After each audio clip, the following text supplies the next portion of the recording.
Comment Super. tu vas, Michael? Ça va très bien, Issam, Hein? et toi? En forme? Je vais pas faire le. Comment ça va, Michael Privot? Tu vois, je vais pas la faire aujourd'hui. Ok. J'attends alors quelques petites secondes, parce que comme il y a 20 secondes chaque fois de décalage avec la page Facebook, profites-en toi aussi pour le partager sur ta page si tu veux. Mais je vais Ouais. juste lancer le Facebook pour que je puisse voir les commentaires, tu vois, et les questions des gens s'il y en a, et peut-être même les insultes, on va en parler tout de suite. Tout à fait. Mais je vais, tu vois, je vais aller dessus. Attends, hop, j'appuie dessus. Tu vois. Alors, je coupe le son pour pas qu'il y ait un double son. Est-ce qu'il est coupé le son? Ouais, il est coupé. Voilà, c'est bon. C'est bon. J'ai la vidéo, j'ai le live, j'ai un écran avec 1 milliard de trucs devant moi là. Et comment ça va, Mika? Ben, ça va très bien. Voilà, on est prêt pour cette aventure. Ouais, alors Et je vais toi? augmenter le son ici. Alors, bon, avant d'aller plus loin, donc moi, on a décidé tous les deux de faire comment dire, ces lives tous les mercredis où on va raconter un peu la biographie de Mohamed. Alors, sur base, derrière moi, on le voit du bouquin qu'on a écrit tous les deux, Ouais. mais au fait qui est vraiment Mahomet, donc on parlera du titre après plus tard, où bah, c'est des années de travail pour toi et pour moi. On a fouillé les sources, on a lu des livres, on a recherché, on a plongé dans la tradition musulmane, on a plongé dans les bouquins de la tradition qui ne sont pas la tradition. On a regroupé un peu tout ça pour raconter une histoire accessible. Alors, le bouquin est un succès en librairie, je Ouais. me permets de le dire, mais voilà, Ouais. le bouquin marche en librairie. On a eu énormément de retours hyper positifs des professeurs, Ouais. des élèves qui peuvent l'utiliser parce qu'effectivement, c'est d'abord un livre d'histoire. Par contre, ce qui est fascinant, j'aimerais qu'on en parle 5 minutes, toi et moi. Quand j'ai posté ce matin le fait qu'on allait faire cette vidéo, j'ai utilisé une vidéo de la RTBF, là, qu'on a une promo pour le bouquin qu'on a fait il y a un bout de temps, où on ne dit pas grand-chose, on dit juste que pour nous, il ne s'appelait pas Mohamed, mais même pas que pour nous, pour la tradition aussi d'ailleurs. Et la phrase magique qui m'a valu la totale, on dit à un moment donné un truc très con, c'est que Mohamed n'est pas musulman. Alors, Ouais. c'est tout à fait logique, c'est Ouais. pas une insulte, c'est parce qu'en fait, l'islam est venu après, donc en termes de définition, en termes de mots, si on veut être précis, il n'est pas musulman, comme Jésus n'était pas chrétien. Voilà. Exactement. Ouais. Ça nous a valu tous les deux une pléiade d'insultes toute la journée. Alors j'aimerais que tu m'expliques, avant qu'on rentre dans le vif du sujet, pourquoi dès qu'on touche à ce sujet-là, en fait, toi qui travailles dans l'antiracisme, qui lutte contre toutes les discriminations et qui en plus est musulman et travaille sur ce sujet-là depuis des années, pourquoi dès qu'on touche à ça, on se fait défoncer la gueule? Moi, j'ai des insultes qui sont arrivées de partout. J'en ai rarement, mais là, j'en ai bien eu. Espèce d'apostat, machin. Je les ai effacés l'un après l'autre. Chien, enfin, tous les classiques, en fait. Et tu te dis, est-ce qu'il y a un problème chez les musulmans, en fait? Est-ce qu'il y a moyen de parler sans qu'ils aient l'impression qu'on a violé leurs parents?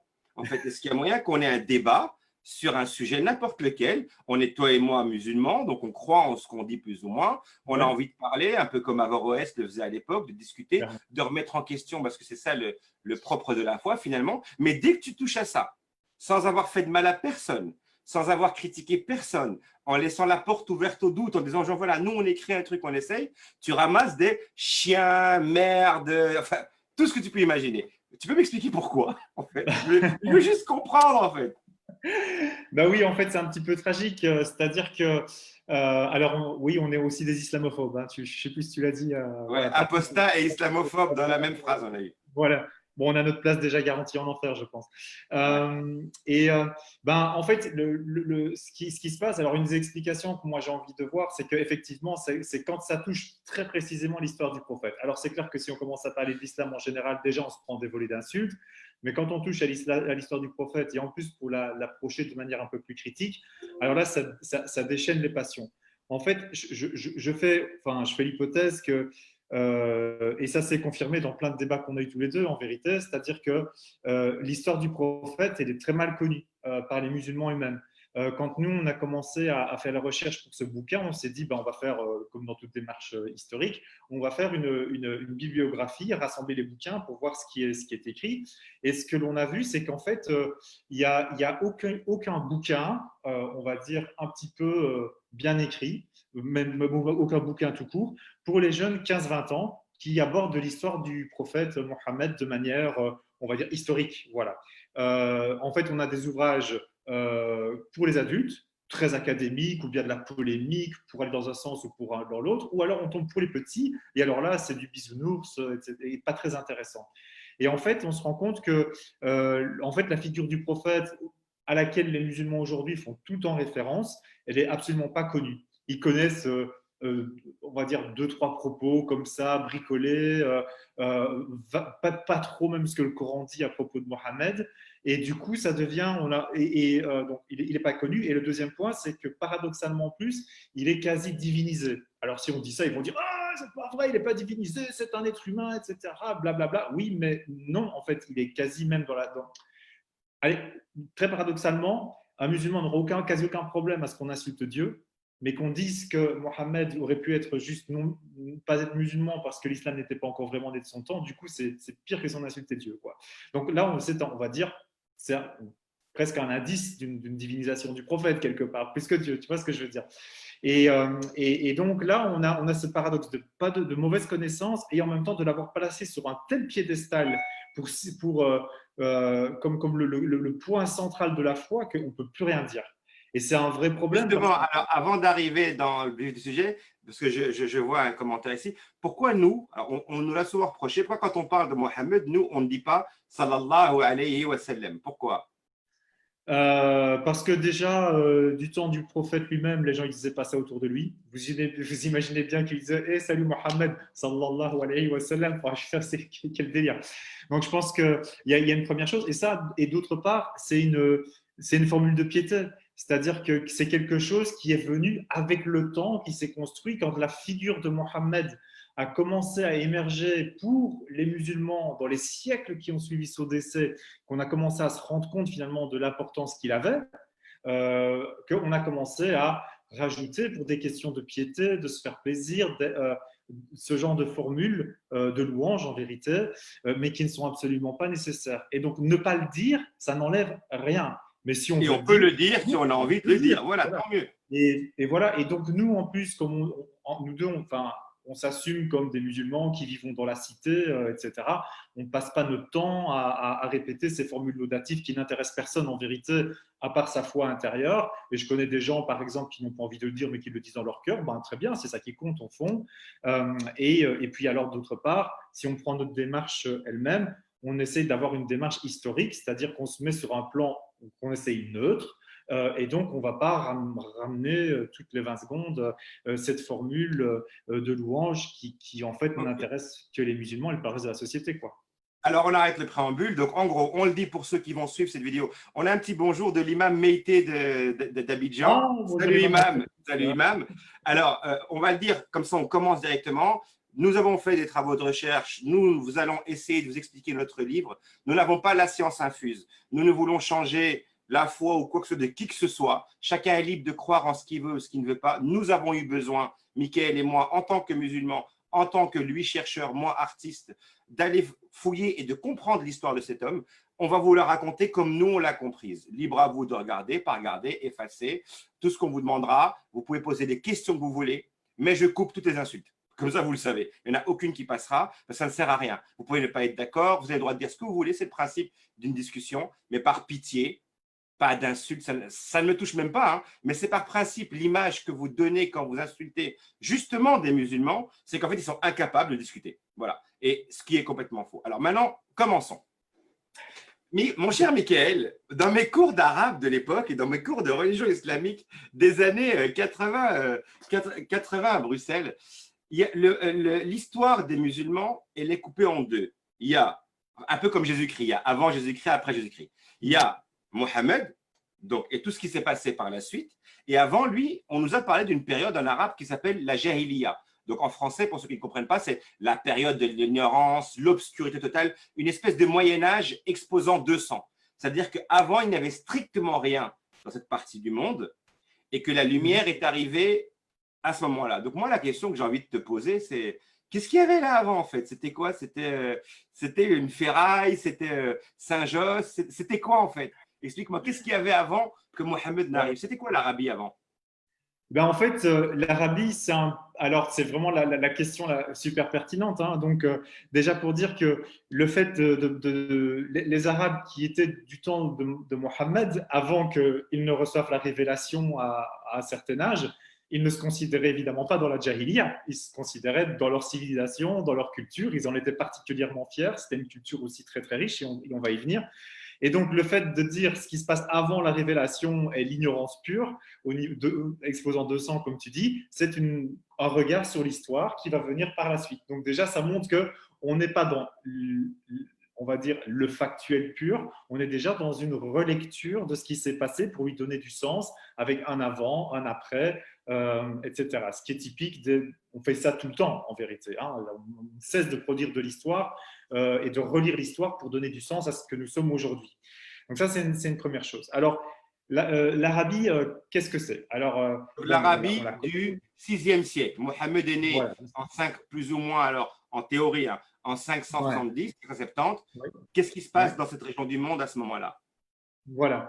Alors, donc, c'est une région du monde, enfin, en termes de climatologie, etc., on ne peut pas dire qu'elle a beaucoup changé. Donc, on connaît les terres arides, des zones extrêmement compliquées. Alors, je vais par exemple me focaliser sur la Mecque que l'on connaît. Donc, la Mecque, elle est plus ou moins au centre, allez, on va au centre ouest de la péninsule. Je ne sais pas si tu sais montrer la carte, Ismaël, Je vais dans la montrer une carte parce présentation. qu'on est hyper technologique, nous. Alors, Ouais, est-ce que c'est vous ça. voyez la carte? Voilà. Est-ce qu'on voit la carte Et là? donc, voilà, sur la carte, on le voit sur le côté, voilà, la Mecque est un petit peu au centre sur le côté gauche, du côté de la mer Rouge, et elle est dans une région, une grande région qui s'appelle le Hejaz, qui, on va dire, la partie ouest, nord-ouest. Et en plus particulier, on le voit sur la carte en foncé, dans une longue chaîne de montagnes qui parcourt quasi toute la côte du nord au sud de la péninsule, qui s'appelle les monts Sarawat. Alors, plus loin, si tu défiles un petit peu dans la présentation, on peut montrer un peu plus loin encore, 3-4 slides.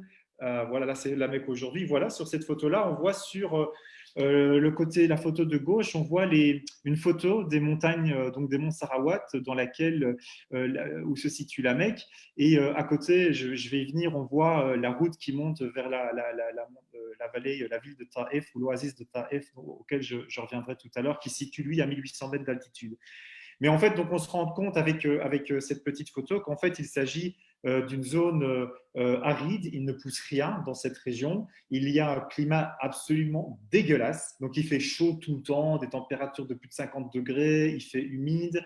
Et il faut se souvenir que la Mecque, et jusqu'à aujourd'hui, ce n'est pas une oasis. C'est-à-dire qu'il y a juste un puits d'eau Zemzem, d'accord, enfin, qu'on appelle Zemzem, et il ne pousse rien, en fait. Donc, il n'y a pas de dattier, il n'y a pas de champs, il n'y a pas d'agriculture, il n'y a pas de vignes, etc.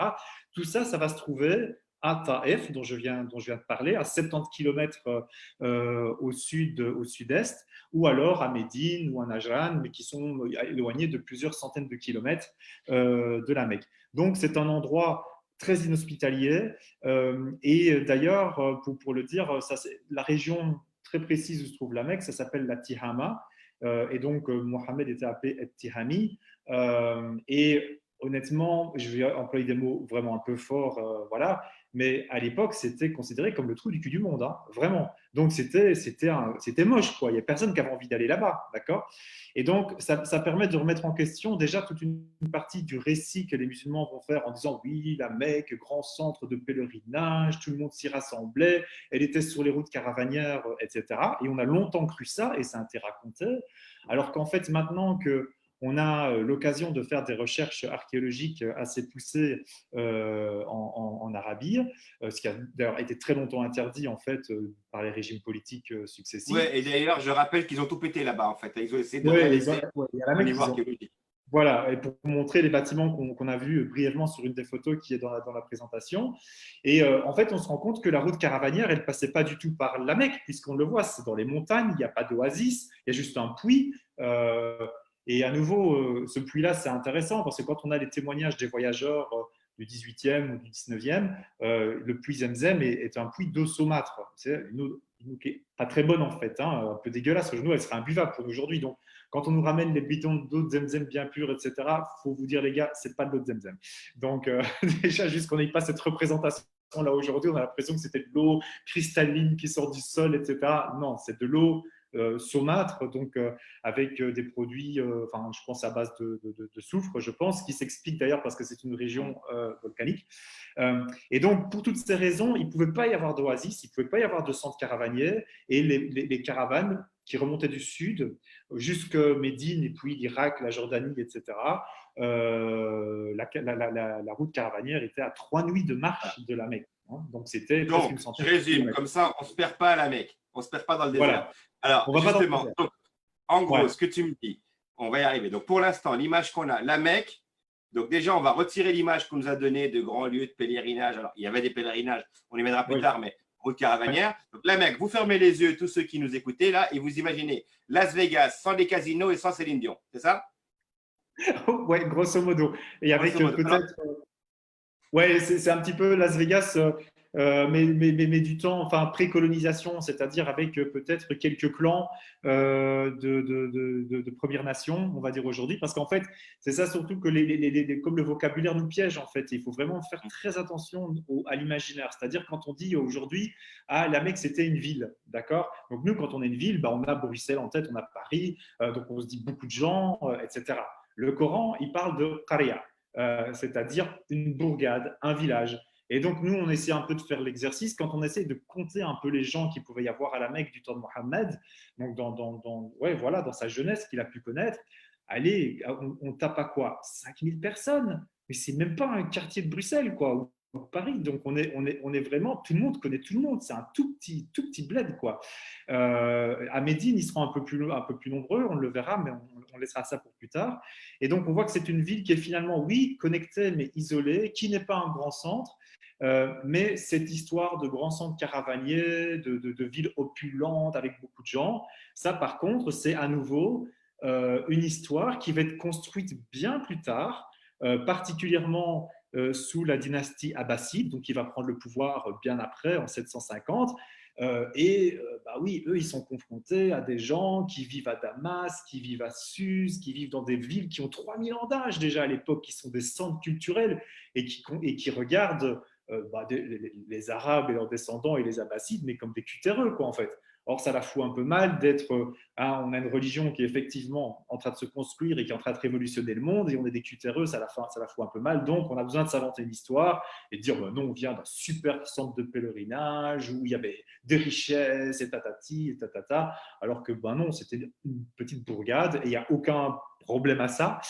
C'est juste qu'on voit le décalage entre ce qu'elle a pu être et puis ce qu'elle est devenue. Alors après, il y a toutes sortes de détails qui sont intéressants. C'est que, par exemple, on n'en trouve pas la trace. Voilà, il y avait un géographe Ptolémée, donc égyptien, qui a essayé qui a fait une description de son monde. Hein, et il reprend un petit peu toutes les villes qui étaient connues à son époque.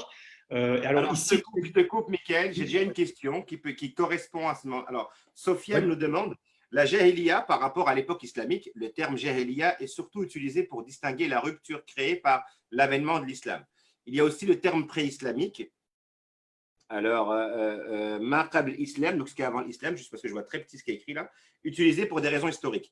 Est-ce que le terme jahiliya comportait vraiment cette connotation négative connue aujourd'hui? Était-elle utilisée à l'époque prophétique, sachant que jahiliya de jahl, qui veut dire ignorance? Oui, non, bon, au niveau de l'époque prophétique, ce n'est pas un terme qui est utilisé, puisqu'en fait, eux, ils sont dans l'histoire en train de se faire. Ils sont vraiment dans leur culture. Donc, pour eux, il n'y a, il y a pas de rupture vraiment qui est en train de se faire. Ils sont en train de vivre les événements qui viennent. Il y a le prophète qui est parmi eux, il entend des révélations. On a juste la société, il y a des batailles, il y a des. Voilà.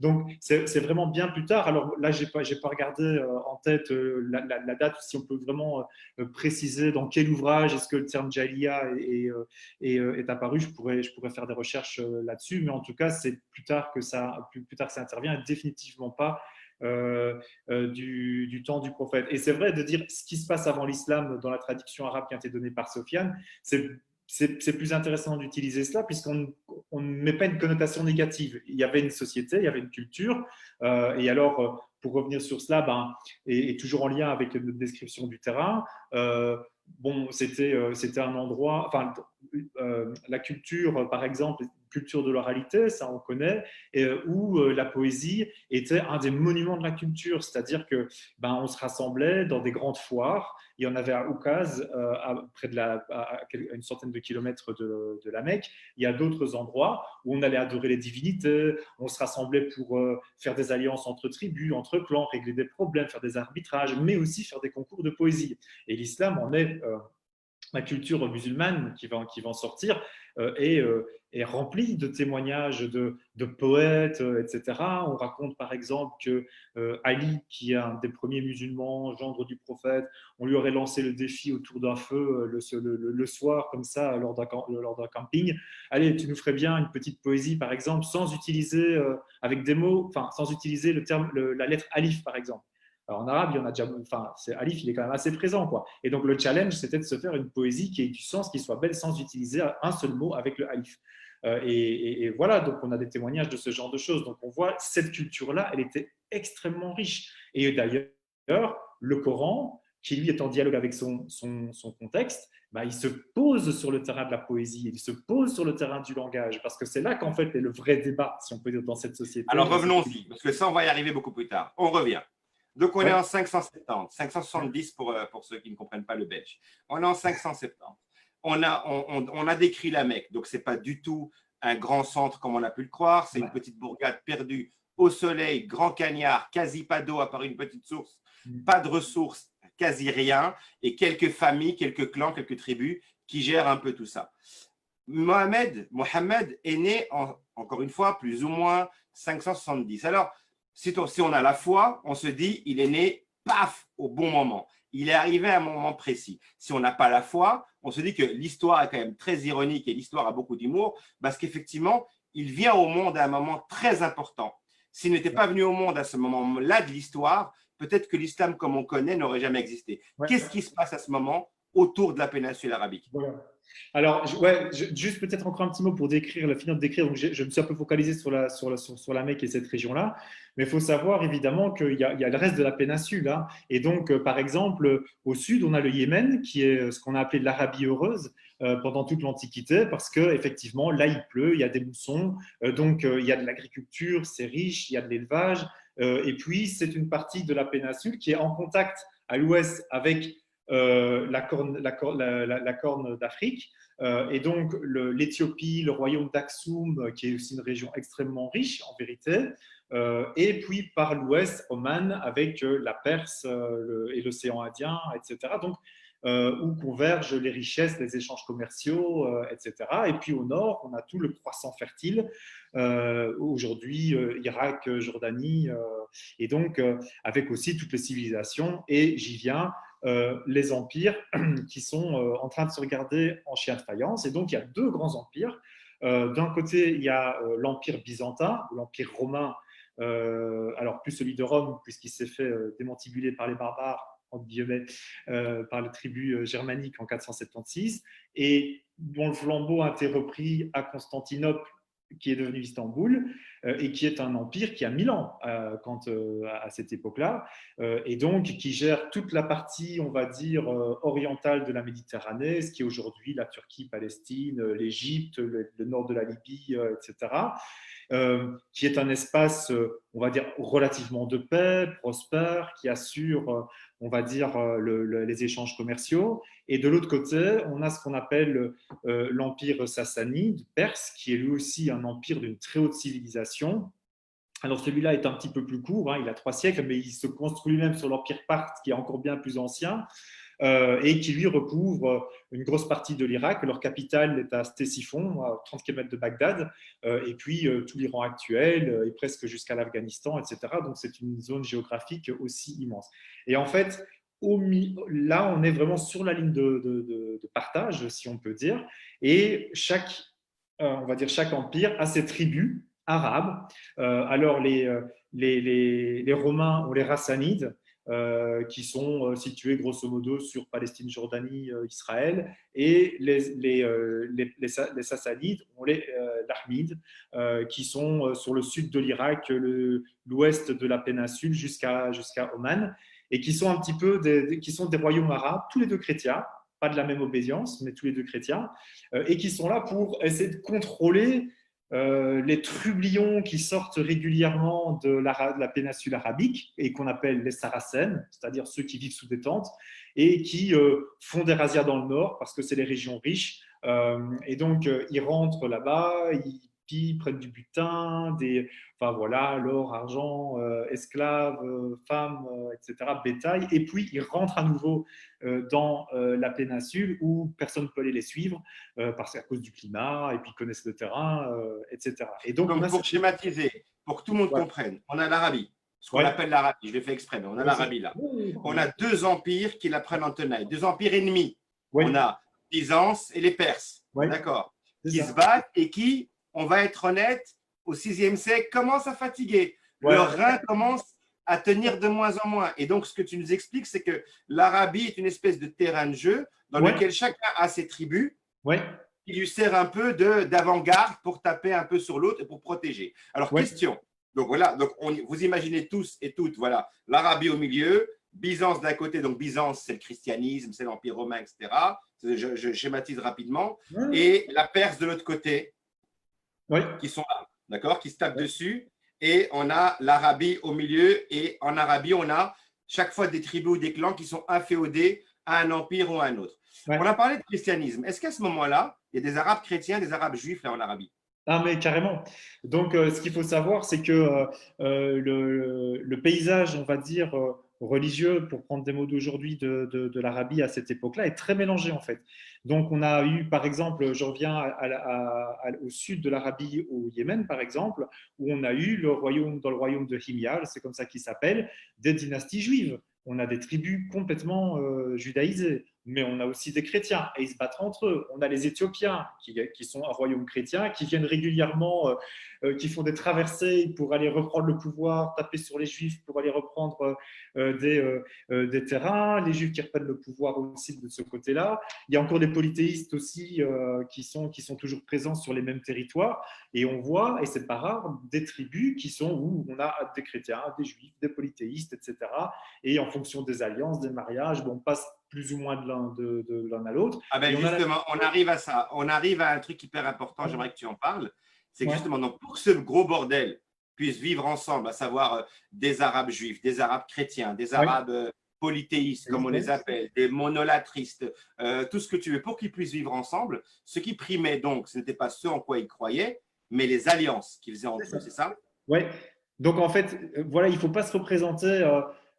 Aujourd'hui, on a notre modèle de société finalement multiculturelle qui sont résultats souvent de migration en fait, et donc les groupes sont un peu identifiés comme ça. Ça va être, ah oui, arabe, donc musulman, voilà, personne issue de l'Est, donc juive, etc. Alors qu'en fait, dans les grandes lignes, ces différences religieuses que l'on constate en Arabie sont portées par des gens qui partagent grosso modo enfin, la même culture, la même langue, ils s'habillent de la même façon, ils mangent la même chose, etc. Et donc finalement, la différence est assez résiduelle. Et comme tu dis, ce n'est pas le plus important. Ce qui permet vraiment de vivre, c'est les alliances qu'on a entre clans et entre tribus. Donc ça, faut bien le voir. C'est qu'on est dans ce qu'on appelle le fait tribal, c'est un fait anthropologique. La société est divisée en familles, en clans, en tribus. Et on a des alliances entre nous qui nous permettent de vivre, de voyager, parce que chaque tribu possède un territoire. Et donc, si on a des alliances entre tribus et entre clans, ben on peut voyager de l'une à l'autre. On peut s'arrêter à ses puits, on peut demander l'hospitalité, ce genre de choses. Par contre, si on n'a pas d'alliance, alors là, on peut se faire dépouiller et se laisser sur le bord du chemin. Et on le voit à nouveau que c'est hyper important pour une ville, pardon, un village comme la Mecque, dont je rappelais qu'il était vraiment enclavé. Et donc, pour sa subsistance, il dépend de la ville ou du village portuaire de Jeddah, sur la mer Rouge, à 80 km, ou bien il dépend de Taïf, la ville dont je parlais, l'oasis en altitude, à 70 km, 70 km. Et donc, pour pouvoir aller d'un territoire à l'autre et pour pouvoir se nourrir, puisqu'ils ne poussent rien chez eux, il n'y a rien à pêcher non plus, bah, ils sont obligés d'avoir des alliances avec les tribus et les clans qui sont sur tout le chemin d'un côté à l'autre, parce que sinon c'était le risque de se faire dépouiller, voire de se faire prendre en esclavage, etc. Et donc ça, c'est au-delà même des convictions religieuses, c'est les alliances qui comptent en fait. Et ce en quoi vous croyez, bah, ça devient assez mineur en fait. Et Ça, donc, c'est vraiment alors, important pour qu'on comprenne Mohammed, qu'on comprenne le Coran, qu'on comprenne l'islam qui est né par la suite, donc, de nouveau, je résume. Donc, voilà la situation de l'histoire et du lieu dans lequel on était. On est enclavé dans une zone un peu perdue en termes de ressources, une ouais. zone, on peut être honnête, qui n'a pas de ressources, mais qui est entourée de zones qui, elles, ont des ressources. On est entre deux empires en déclin et qui utilisent cette zone un peu pour comme une zone tampon, comme la Belgique, entre la France et la Hollande, presque, on va dire, et l'Allemagne. Et au milieu de tout ça, on a des tribus très différentes au niveau croyance, on va dire, mais qui sont similaires en termes de tradition et de culture, et qui, pour pouvoir survivre, font des alliances qui empêchent justement de se battre l'un contre l'autre et qui permet, si j'ai une alliance avec toi, si je me fais taper par la tribu d'en face, que tu viennes m'aider, etc., etc. C'est dans Ouais, tout ça, dans ces règles, il est important que tout le monde comprenne les règles de l'époque, qui étaient ça. déjà là bien avant Mohammed, bien avant le Coran. Ces règles d'alliance, de protection l'un envers l'autre, étaient déjà là, préexistaient Mohammed et la croyance qui va arriver par la suite. C'est au milieu de tout ça que va arriver cet homme qu'on appellera plus tard Mohammed. Alors, avant d'arriver à la fin de ce premier épisode, le Coran est disséminé de petites explications d'époques précédentes. Il parle beaucoup de son époque, il parle beaucoup des vieilles époques, mais les époques qui précèdent à peine Mohammed, il n'en parle pas tellement. Par contre, il y a un chapitre du Coran qu'on a tous appris étant petits, parce que c'est un des plus petits chapitres, et qui est le chapitre de l'éléphant. Oui. Est-ce que tu peux m'en parler, me dire de quoi il parle et me parler de cette histoire qui circulait dans les légendes, justement en Arabie, parce que cette histoire va nous permettre d'amener la naissance de Mohammed et de comprendre un peu ce qu'il y avait là. C'est quoi ce verset, ce chapitre, cette sourate de l'éléphant? Oui. Donc en fait, c'est comme tu dis, une petite sourate du Coran. Donc sourate, c'est un petit chapitre du Coran qui en compte 114 pour 6236 versets, si ma mémoire est bonne.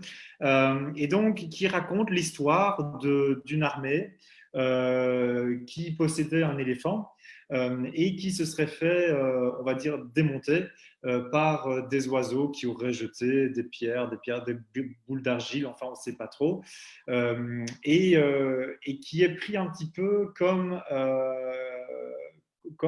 concomitant presque à la naissance de Mohammed. En tout cas, Mohammed, dit-on, serait né peu après cet épisode.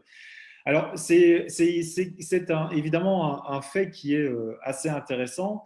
Alors, bon, le Coran, il en parle de manière très allusive. Ça veut dire que on fait l'hypothèse que s'il ne donne pas beaucoup d'infos, c'est que tout le monde sait de quoi il s'agit, grosso modo. Hein. Donc, le Coran, on le voit, il est tout le temps en dialogue avec son contexte.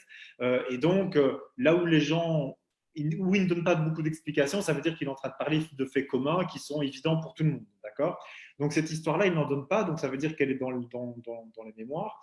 Elle est intéressante à plus d'un titre, parce que bon, la tradition musulmane va raconter que c'était des troupes qui venaient donc du sud, du Yémen, qui voulaient mettre la tripotée aux Mécois. D'accord ? La sourate ne dit pas grand-chose à ce sujet-là en termes de géographie. Mais elle parle d'un éléphant, ce qui est un fait majeur. Et donc, manifestement, on a parlé même de l'année de l'éléphant, donc ça veut dire que pour qu'il y ait un éléphant dans ce coin-là, c'est assez exceptionnel et ça a dû marquer les mémoires. Mais ça pose plein de questions en vérité, parce que si on reprend la géographie, donc dans l'Arabie de cette époque-là, il n'y a pas d'éléphant. Donc c'est un animal d'importation, on va dire. Où est-ce qu'il y a des éléphants? Ben oui, dans la corne. La corne africaine, le royaume d'Aksum, etc., en Éthiopie, là oui, on a des traces d'éléphants. Donc, ça pose le problème du transport des éléphants. Ce n'est pas un petit animal de rien du tout, donc il faut faire traverser la mer Rouge. Hein. Donc ça demande quand même des bateaux qui ne sont pas masses. Ah bon, après, ils avaient le temps, ils n'étaient pas trop regardants sur la dépense. On peut imaginer qu'ils auraient mis un éléphant par bateau, parce qu'en fait, il faut voir aussi quel bateau est-ce qu'ils avaient à l'époque. Hein. Donc si on voit les photos des bateaux typiques de la mer Rouge aujourd'hui, ou qui sont encore utilisés à Djibouti ou dans cette région-là, c'est pas des gros bateaux, quoi. Alors un éléphant, c'est déjà compliqué. Et puis après, il faut encore se rendre compte de ce que c'est d'un éléphant. Un éléphant, ça consomme 200 litres d'eau par jour, et je ne compte même pas le fourrage. Et entre le Yémen et la Mecque, c'est 1000 bornes dans le désert. ça ne se fait pas en 2 jours non plus. Donc, ça suppose toute une logistique, etc. Et donc, il y a et là, c'est intéressant, c'est de se dire, bon, est-ce que c'est vraiment vrai? Est-ce que c'est techniquement possible?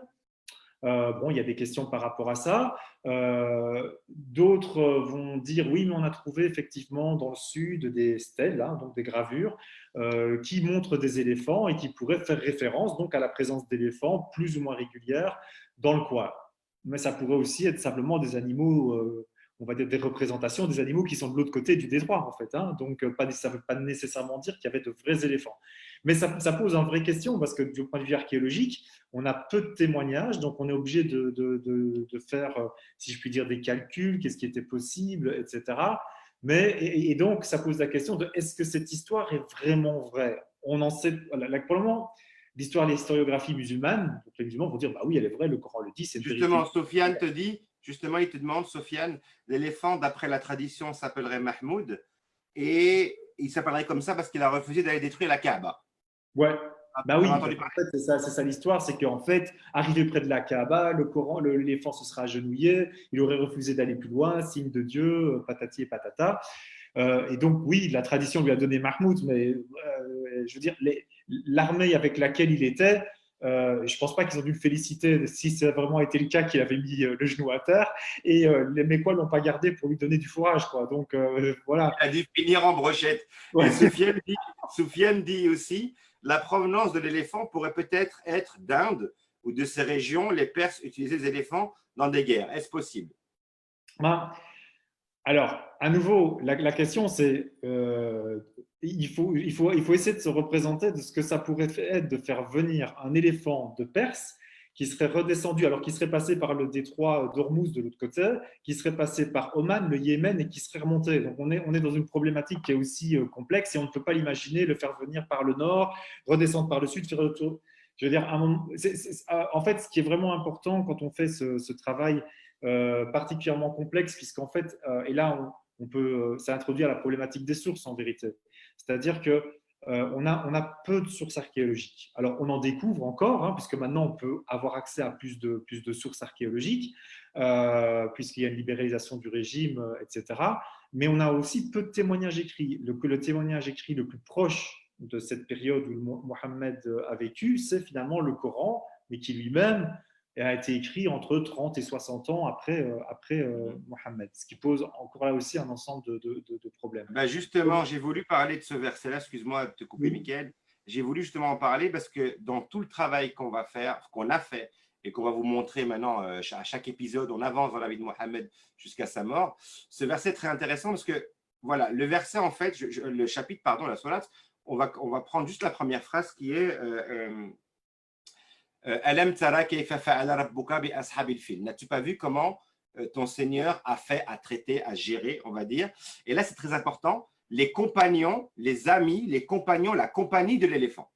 À aucun moment, on va dire, ce chapitre ne dit un éléphant est arrivé et a détruit. On peut le sous-entendre, mais donc, ce que je veux dire aussi, c'est qu'on a cette phrase-là, on a la tradition des années plus tard qui se retrouve bloquée avec cette phrase-là, et au fur et à mesure des épisodes, vous verrez qu'on va vous en sortir plein, des phrases où la tradition s'est dit « Merde, qu'est-ce que je fais avec ça ?» Et donc, on a un imaginaire qui se met en place. Et effectivement, là, je peux rejoindre Soufiane. Si l'imaginaire se met en place à l'Empire abbasside en Perse, ils n'auront pas de mal à se dire « Ah ouais, peut-être qu'il y a un éléphant qui est là-bas » sans se poser de questions sur le fourrage. Qu'est-ce que tu en penses, Mickaël? Oui, mais exactement. Mais c'est ça c'est tout à fait ce que tu dis. C'est-à-dire que quand la tradition va commencer à se développer, les interprétations, bah oui, bah, ce sont des gens qui étaient, comme tu dis, qui pouvaient être à Bagdad ou dans d'autres villes où ils ont peut-être vu des éléphants, etc. Je dis, bah oui, pourquoi pas, c'est un éléphant. Voilà. Alors qu'il s'agissait peut-être d'un totem, tout simplement. Hein. Donc, oui, bah, bien sûr que les gens de l'époque savaient que les éléphants existaient, il y avait même un nom pour. Mais ce n'était peut-être pas nécessairement un éléphant physique. Et ce qui est important, c'est quand on fait ce travail, pour revenir à ça, c'est de toujours regarder c'est quoi la géographie là. Et ça, c'est quelque chose qui paraît d'une évidence quand on dit ça, mais en fait, paradoxalement, ça n'est pas du tout. C'est-à-dire que beaucoup de chercheurs dans les universités, des académiciens, mais aussi des gens qui ont écrit à partir de la tradition, ont écrit hors contexte, c'est-à-dire que ils n'allaient pas nécessairement voir, mais c'est quoi Taïf? Où est-ce que c'est? Qu'est-ce qui y pousse? Comment est-ce que telle chose peut avoir été possible? Parce que matériellement, ça pose des vraies questions qui sont des questions de logistique, des questions qui sont bêtement matérielles. Et il faut toujours essayer de ramener ça au terrain. Et alors, oui, prendre des cartes, par exemple. Et un autre exemple que l'on pourra citer, et peut-être que tu peux reprendre une seconde la présentation. Dis-moi où Donc, ça? si tu peux remonter un petit peu de 2-3 slides, encore. Voilà, voilà. Si on prend non, juste la photo que tu viens de passer là, la suivante, voilà.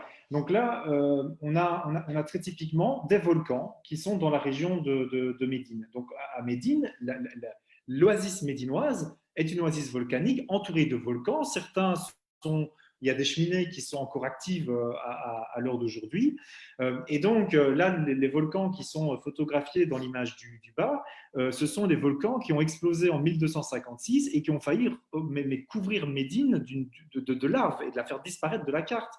Donc, pour donner un exemple tel que celui-là, quand on a toutes sortes de passages du Coran qui disent on a fait des montagnes qu'al-Ihnil Manfouch, comme la laine cardée, par exemple. Hein. Donc, nous, on dit aujourd'hui, on reçoit ça spécifiquement en Occident, en Europe, en Belgique, en France, etc. On n'est pas sur des terrains volcaniques, enfin, peut-être ceux qui vivent dans les Vosges, allez, ouais, peut-être. Mais même, c'est tellement loin. Mais donc, pour nous, c'est juste une image poétique, les montagnes qui viennent des flocons, d'accord? On ne voit pas la réalité du terrain. Mais quand on est des gens qui vivent à côté de volcans, qui sont en activité et qui explosent et qui voient bah oui, les flocons de cendres qui sont en train de se déposer, pour eux, quand le Coran dit au jour du jugement dernier, les montagnes vont être comme des flocons, etc., mais ça leur parle grave. Et donc, alors que nous, aujourd'hui, on trouve que c'est juste une belle image, tu vois. Et donc, si on ne prend pas ça, il y a des tas de choses qu'on finit par ne plus comprendre parce que le Coran parle de ce contexte, il parle aux gens en fonction des réalités qu'ils connaissent. Et donc, un éléphant qui se baladerait comme ça quelque part en Arabie, on ne va pas dire c'est totalement impossible, mais ça pose de sérieux défis techniques qui nous obligent à repenser cette histoire et à se dire peut-être qu'il s'agit d'autre chose, de quelque chose de symbolique, etc. Mais en tout cas, ce qu'on sait, là oui, c'est qu'il y a des troupes qui sont venues jusqu'à un certain endroit, qui sont remontées, peut-être pas jusqu'à la Mecque, peut-être qu'elles avaient l'intention d'aller jusqu'à la Mecque, et qu'elles ont été arrêtées par un événement miraculeux. Va savoir ce que c'est des pierres qui tombent du ciel. Voilà. Alors, En tout on est cas, arrivé, cette époque. dis-moi, on est arrivé au bout pour aujourd'hui. Oui. Je voudrais, l'épilogue, ça va être, il va être pour toi le mot de la fin, mais l'épilogue, ça va être plusieurs choses. La première, vous avez vu, on va partir ensemble en voyage tous les mercredis, c'est un voyage. On va partir en voyage en Arabie et on va vous raconter l'histoire de cet homme.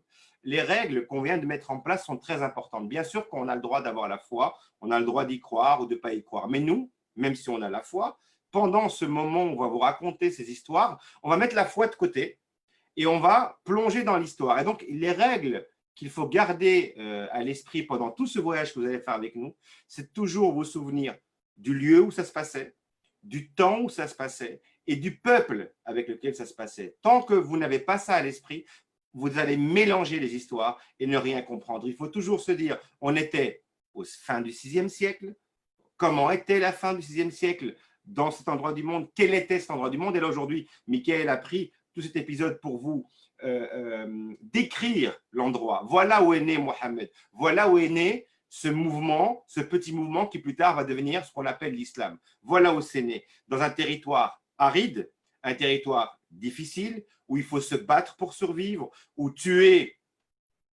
se fait quand c'est obligatoire, mais c'est tellement aride et difficile qu'on essaie de ne pas tuer et que finalement on menace plus qu'autre chose. Et la poésie d'ailleurs est là pour ça aussi, pour menacer ou atténuer. Et ça, c'est vraiment important que vous le compreniez dans le voyage qu'on va faire. Alors la semaine prochaine, on a décrit l'Arabie de Mohammed, on a fait le large. La semaine prochaine, on va vous décrire la Mecque de Mohammed. Où est-ce qu'il a grandi? Ses familles qui étaient là. Qui est qui? Comment il est né? Les histoires sur le fait qu'il était orphelin, enfin, il était d'ailleurs orphelin, mais toutes ces histoires-là, parce qu'elles vont nous aider aussi à comprendre comment s'est construit la révélation de Mohammed. Alors, vous êtes restés pendant tout le live, ils sont très nombreux, Mickaël. Je vous remercie vraiment d'être resté jusqu'au bout. Il y a encore deux trucs ici. Qu'est-ce que je lis? Est-ce que votre foi a augmenté ou baissé après vos recherches? Tu as une réponse à ça, toi? Non, mais c'est vrai, c'est une vraie question en fait et qui a posé. Bon, on y viendra à la fin, on vous promet pour le dernier chapitre, mais grosso modo déjà, ce que je pense qu'on peut dire aujourd'hui pour Isma et moi, et je pense qu'on ne trahit pas un secret en disant ça, c'est qu'en fait, on a fait une séance de, c'est ça, slim fast à notre foi, c'est-à-dire qu'on l'a vraiment dégrossi d'un ensemble d'éléments qui sont en vérité pas nécessaires. Donc, les belles histoires, est-ce qu'il y a eu un éléphant ou quoi, au fond, on s'en fout, ça change rien. On croit en Dieu, on ne croit pas en un éléphant qui serait baladé au milieu de l'Arabie, quoi. Voilà. Et je pense que ça, c'est le travail qu'on a fait quelque part. Alors, c'est un travail personnel que tout le monde fait, hein, qu'on ait la foi, qu'on soit athée, qu'on soit musulman, qu'on soit… À un moment donné, vous cherchez des raisons qui font qu'on est sur Terre. Pour ma part, quand j'ai fait ce travail avec Michael, et il a commencé avant le bouquin, nous on a commencé à se parler depuis maintenant presque 6 ans là-dessus, ben, il y a un travail de destruction. C'est vrai que j'ai dû détruire la maison dans laquelle j'étais, la maison islam dans laquelle j'étais, qui ne me correspondait plus. Et il a fallu reconstruire pièce par pièce. Et effectivement, il y a des gens qui m'ont dit, voilà, moi j'ai détruit la maison et puis je n'ai pas pu reconstruire et j'ai perdu la foi, ou j'ai décidé, parce que j'aime pas trop le mot perdre la foi, j'ai décidé de ne plus croire. Et c'est respectable et je le respecte. Avec Michael, nous, on a reconstruit, c'est pour ça que dans notre bouquin, il y a un dernier chapitre qui s'appelle « Et Dieu dans tout ça ». On a reconstruit, on a fini par arriver tous les deux plus ou moins au même chemin, de se dire, la foi, elle est là en fait, je crois en quelque chose. Je crois qu'un jour, un homme dans le désert a entendu une voix, qu'il a pensé que c'était Dieu et que peut-être c'était Dieu. Et cette voix m'aide vraiment à évoluer aujourd'hui. J'ai retiré, grâce à ces recherches, tout le côté magique qu'on a mis sur Mohammed. Je l'ai ramené à son statut d'humain. Alors, je sais qu'il y en a beaucoup qui ont du mal avec ça et qu'on va de nouveau avoir une pléiade d'insultes là-dessus, mais c'était un humain. Et si vous n'y croyez pas, alors vous rejetez le Coran parce que le Coran n'arrête pas de le répéter. C'était un humain, en fait.